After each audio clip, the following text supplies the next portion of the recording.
achitti yoo du'e rabbi nu gaafatu rabbi nu komatu hin dhiisu.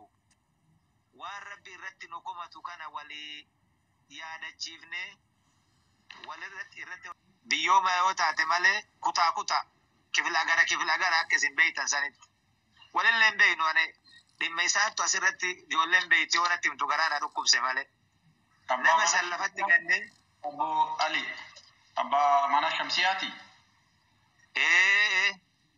Arqaaramaa jira nama sayyoo lafatti ganne rabbi nu gaafatu hin dhiisu sheeka roobe namatti illee kiyyan ganne Abu Ali ila nabasa lafeetiya takkitti nabasa lafeetiya hingeessa maqattillee lafa dhamattillee maqaafillee nuun taatu dhamaafillee nuun taatu namni kun du'aa jira du'uu heda namni kun akka inni duutti natti mul'ataan akka inni duutti dhibeen inni qabu sun dhibee afur ofirraa qaba gurbaan kun sukkara ofirraa qaba dangifiitii ofirraa qaba kolesteroolii ofirraa qaba namni kana mara baatee mana hidhaa keessa jiru akka inni du'utti namni kun yoo du'e rabbiin irratti nun gaafatu odoo akkatti nutti iyyan odoo dhageennu bira yoo tarre kafalasteemiyan baay'ee nu haa ta'u nummaan maal taana kanallee du'aa illee godhaa fi dhaamsa bokkallee itti godha bakkallee itti godha Haji Adam Saaddoo kakalee yoo arsiin dhibamtu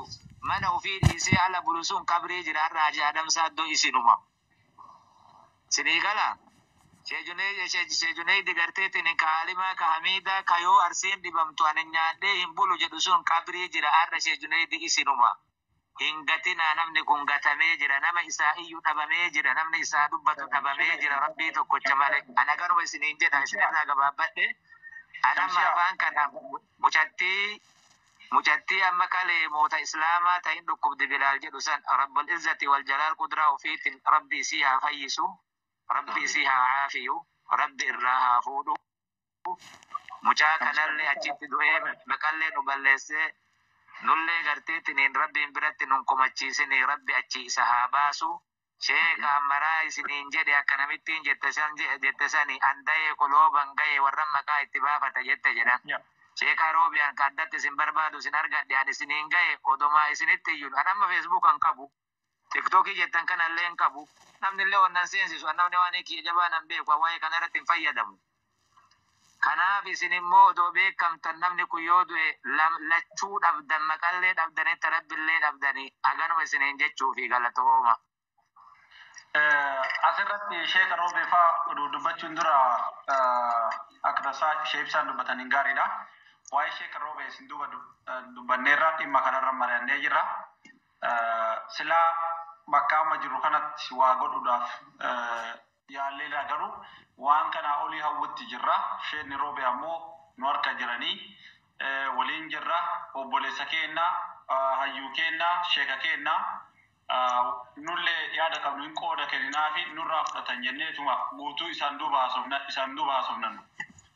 Sheeka roobee duubatti waan jennu akkuma amma harkifne kana sa'aatii kana kootta hojjenne isaan nama dhufanii namni nama malee kophaatti namummaan qabu waan ta'eef akka hedannootitti akka nama ofiititti waliin haasofna jechuudha. Kanaaf dhimmi mucayyoo tanaa dhimmi mucaa obboleessa keenna nu hunda ilaallata.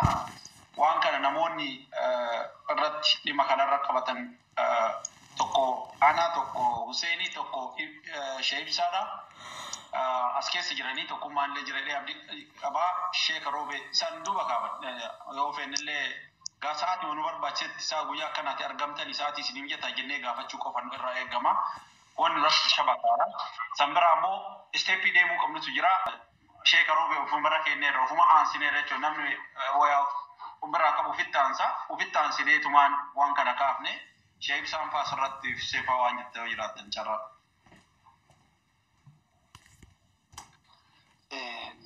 Dhiifama gisee tokko yaada gabaabaa dabarsuuf waan dhiifama oli Sheekh Abdurrahmaan oduu yaada biraatti hin seenne waan biraa keessa seenne sheebsaan dhimma kanarraa yaada biraati miti dhaqa laala yaada biraa osoo hin taane yaada biraatiin kan warratti nama dhimma kana harkaa qabus sheebsaa fi Huseen harkaa qaba.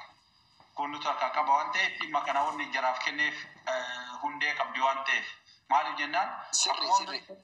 akkuma jiruun jirtu duuti illee jirti. Seenofnee borus nullee himatamuuf namni biraallee Oromoo kan uummata kana Sheeka Roobee illee Sheebsaallee Anallee Huseen illee namoota isinillee waan ta'eef eega dubbatame waan san xiqqoo mataatti godhuun gaarii waan ta'eef achirratti yaada olii galaa qaba. Sirri Bilaaloo haqii dhiifama naa godha.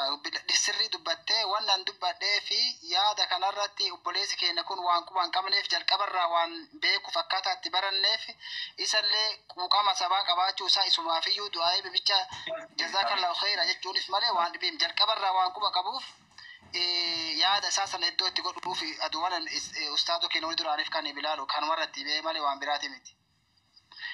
Obboleessi keenya quban qabneef akkana jedha quuqama sabaa qabaachuu kan keetiif jazaa kan kee rabbi si haa deebi'uuti. Jalqabarraa waan quba qabnuuf anillee waan quba qabuuf jedhe macarrasha eenyu nu barsiiseyyuu ustaad ibsaa keenya kanaan nu barsiise jazaa isaa rabbi haa deebi'uufi nama akkanaati ustaadii kana fa'aatti iyyuu nuti hime jalqabarraa waan hordofuuf jiruufi ustaani ballo ammaan kan dhiyoo quban qaban jechaaf jedhe jazaa isaa rabbi haa deebi'uutii fi jechaaf jedhe malee waan biraati miti dhiifama naa godha hayyee itti fufaa. Sheebsaa Okaa Huseen baarakallahu fiikum. Sheebsaa Diimaatu jira. Diimaatti ibsu jira. Huseen si mijataa?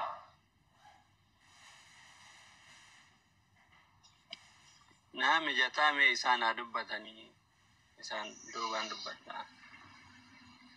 Bareeda Diimaatti ibsu jira. Sheebsaa isin eegu jiran. Bilaaloo isaan iddaa isaan fuudhuuti qophatti mana kiyyaa dhiifamoo dhaggoota no taara walirraa fuuna. Okay. Takka qof takka na dhageeffadha takka hin deemtani isin buus. Shamsiyaa dubbadhu. Shamsiyaa naa dubbattu waan isii Oromoo biraa qabdu silee. Daqiiqama muraasa nu haa eegani. Daqiiqaa muraasa nu eegaa jechuun jira Sheeka ni deemtani barakallahu fiikum. Agasiif Shamsiyaa yaada kee dubbadhu mee'adha?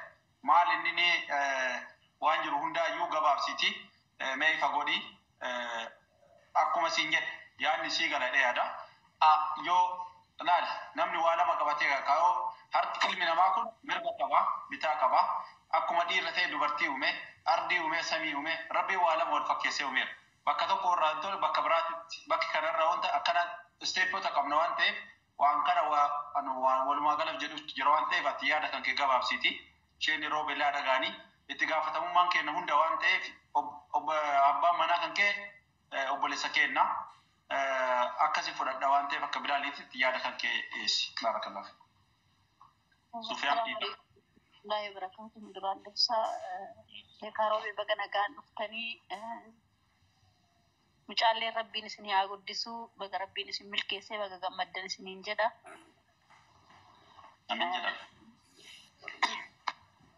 Inshallah alima akkuma keessanitti inshallah isin caalee rabbiin haa argamsiisu. Numa mara akkanatti akka keessan kanatti nama gammadee irraa baratu nu haa godhu rabbiin inshallah ilmoon teenya nama dhuftee irraa baratu nu haa godhu nu barsiisu ilmoo teenya nu barsiisu haa godhu. Waan akkasiitii wallahi baay'ee dubbatamee jira yaadni illee ibsamee jira ni beeytanii yaadallee amma yaadni haaroon irra guddaa nama luttillee oduu akkasitti dhukkubduu hadha guyyaa hadhaatitti akka malee dhiitofteerti jedhanii lutti nuyyuu.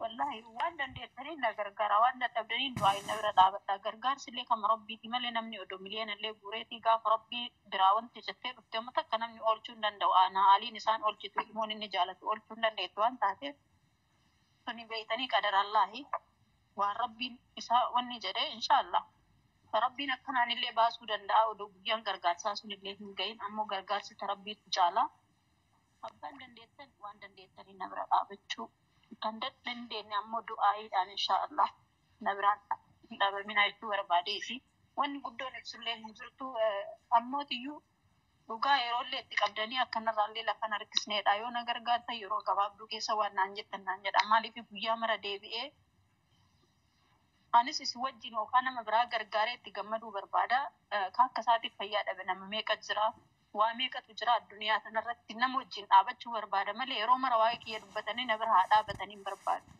maaliif innis bahee yoo rabbiin isa fayyise akka dhufee nama bira dhaabatu yaalameetiin akka nama bira dhaabatu akka haati isaallee imimmaan qorfatu akka abbaan isaallee imimmaan qorfatu barbaada ilmeen isaallee jechuudha. Kana waan ta'eef anis nama bira dhaabachuu barbaada akka nama tokkootitti akkuma kaleessa dhufee hawaasa kiyya wajjin as gubbatti bahee hin dalagne malee namoonni hedduu namni na beekanis ni jiranii waa hedduu dalagaa ture. Alhamdulillah rakkataa biras dhaabataa ture. Yeroo iidaatiin illee ofii kiyya birallee taree maatii warra harka galleeyyii waan qabne illee waa godhaa ture jechuudha. Guddachuullee baattu jechuudha. Alhamdulillah walaakin garuu haadha waa hedduutu karan harkaa dhaabatee alhamdulillah akkasii shuufa wallahi. No yeda Shamsiya yaada kan kee akeelituufi malee dhimma kan kee nuti sirraa fuudhee akka sirraa fuudhee qabnallee nu eeggadhu nuti siin jedhe haa ta'u garuu namoonni haroo akka abwaalii sheekaroobes duubaanis isaanis haa ta'u namoonni biraas namoonni quban qaban akka qabaatanii fi waan kana kaafne malee akka ati dubbattuu fi miti nu waan danda'amee fi waan godhuu qabnu akka obboleessaatitti akka ulamaawotaatitti akka sheekotaatitti dhimmi kan kee dhimma keenya jennee irratti marachuu jirra. Kanaaf Bilaalo waan tokko haa jedhu tamallee hedduu Shamsiyyaan tuni mana nama hedduun isheenti wallaahi numa garraa dubbiin tun ammoo lafa harkifataa deemti. Wanni sagantaa itti godhamu namni hajamaan guddama jira haa ta'u ammoo hajaan durfamuu qabdu haja akkanaa tana hajaa lubbuuti. Abuu Aleelleen haasawa quba keessa qaran qabneef jedhanii sabummaa quuqamuu fi jedhanii diiniif quuqamuuf jedhanii akka namni kun shimbiratti hin duune maqaa biyyaallee qabdan jechuun isaanii haqaa. Garuu intalli durbaa takka biyya alaa keessatti rakkattee ta duraan isiinuu nama qarqaartodha duniyaa harkaa fixattee ishimaayyuu rabbi jazaa deebi'u jenna namni jaarsa ofii akkanatti gaddamuun osoo dubartii biraa taate birri ufiituu qixxee yoo itti baafte qixxee ammootiin ifadhee sirraa gala sirraa ammootiin faaraqa jetti. Siin duniyaa qabdu maraa ammoo jaarsi kiyyaa badadamu jettee akkasitti fittee har'an tana ammootiin rakkachaadha jirti. Rakkinni ishii rakkina kennaa maqaa biyyaallee qabna dhugaadha. Sabummaallee waliin qabna islaamummaallee qabna. Garuu uummata kennaa hedduu jazaa hedduu dalagdanii jirtanii. Rabbi ammootiin jazaa keessan lafatti isin jalaa hin hambisinii. Ilmee keessanii rakaa yaalaalaa waan ta'a. Rabbi nama fattana, ilmeen nama fattana, jaarsaan nama fattana, jaartiin nama fattana, duniyaan nama fattana, namatti kennee namarraa fuudha. Nama hedduu duniyaa itti kennee rabbi biraa fuudha. Wallaahi nama hedduu itti kennee makiinaa itti godhee, mana itti godhee, jaartii itti godhee, ilma itti godhee rabbi biraa fuudha. Kullatti hambisi. Rabbi nama fattana. Akka rabbi nama fattana. Garuu intalli durbaatu akkatti rakkachuun isii hedduu namatti hedduu keessa namallee garaa nama nyaataa. Loomii 50 nama 50 geetii akkuma jedhan nama tokko ba'a akkuma jedhan dhugaadha rabbiitu caala rabbiin ammoo haa fi jecha garuu inni waan inni keessa jiru isaaf rabbiitu quba qaba. Namni fayyaa qabu kun gaafa ammootiin dhukkubsate beeka waan jazaa fayyaadha rakkina fayyaadha. Nama daqiiqaa takka fayyaa yaa rabbi jedhee ammoo haakimii jiru jira. Nama sa'aatii matakka yaa rabbi fayyaa argadhaa jiru jira. Fayyaan faaya akkuma jedhamte nama kana har'a borillee hin jedhina. Guyyama borii kanatti yoo qarqaaruu barbaaddan lafarra harkisinaa dhugaa jette namni yoo mana kaanii seenee mana kaanii ba'u ayaaraa sa'aatii eelgadda akkasii mana kaanii seene badaa waan kiyya dubbate badaa maqaana dhaanii jechaaf namni mana kaanii seenee mana kaanii bayaa garuu baay'ee garaa nama nyaatti wallaan hedduu natti dhaga'ama.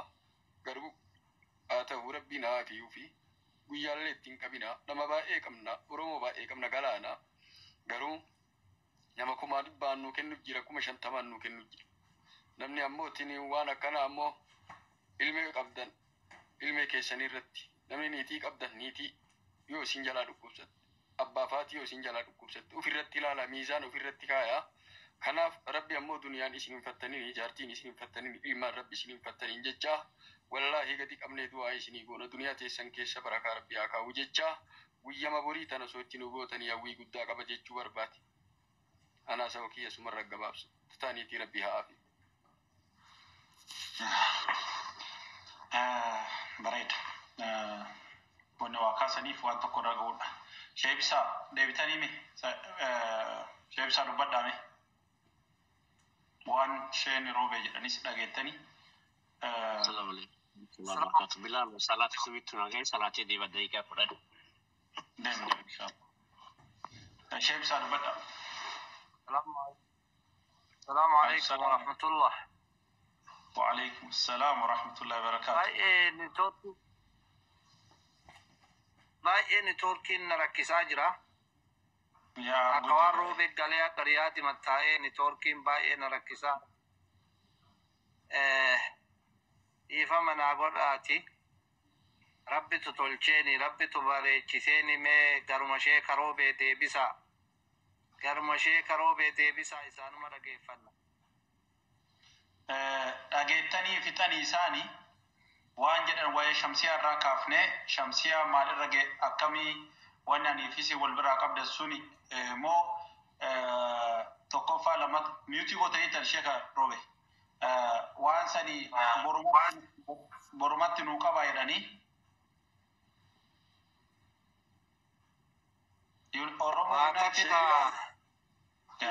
deebisaan isin bira jiraa isiniin jedhe akkuma na duuba mari'attanii abdiin irraa qabdan san ani ammoo kanaa miti nama ammootiniin ganda kiyyaa miti nama kaanuu kakutaa kaaniis tokkuma laala ija tokkoon laalaan nama kaamii humna kiyyaan biran dhaabadha du'aayin biran dhaabadha isin bira jira yoomu sa'aatii itti nawamtanitti ani shabakaan kiyya hojjannaan isin bira jira waan kana lafarran dhuufinaa jechuudha barbaada hedduu dubbattan hedduu waan garaa nama dhiidha hedduu waan nama madeessaa hatta islaamummaa kana dhiisaa sabummattu wallahi sabummattu itti gaafatan islaamummaa dhiisaa sabummattu itti gaafatamna kanaaf ani ammallee wanni isiniin jedhu irra deebi'ee lafarra nuufinaa yoo qarqaaruu barbaaddan gadi qabdanii duniyaan ammootiin uf duuba isin hambifattan takka wayillee hin jiru wallahi maaliif jennaan ofirratti ilaali miizaan ofirratti ilaali nama sanuu mana hidhaa keessa manni hidhaa adda isaatuttuu fayyaa qabaatte nama fayyaa qabu maraattuu sanirraan kan dhukkubni isaatu takkan taane laman taane sadin taane afur jedha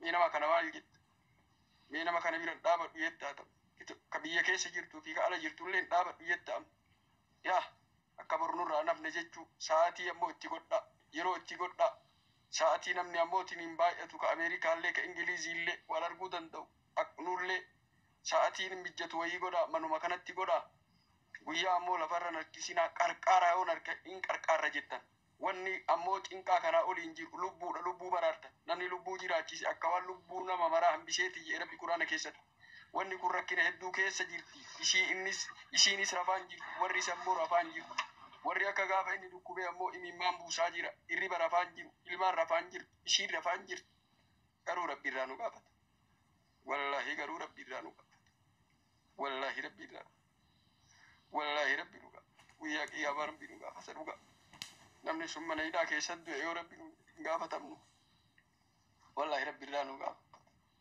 ana ganuma isiniin jedha ani isin duuba jira jechuu barbaadee ba'e bakka kanaan deebisaa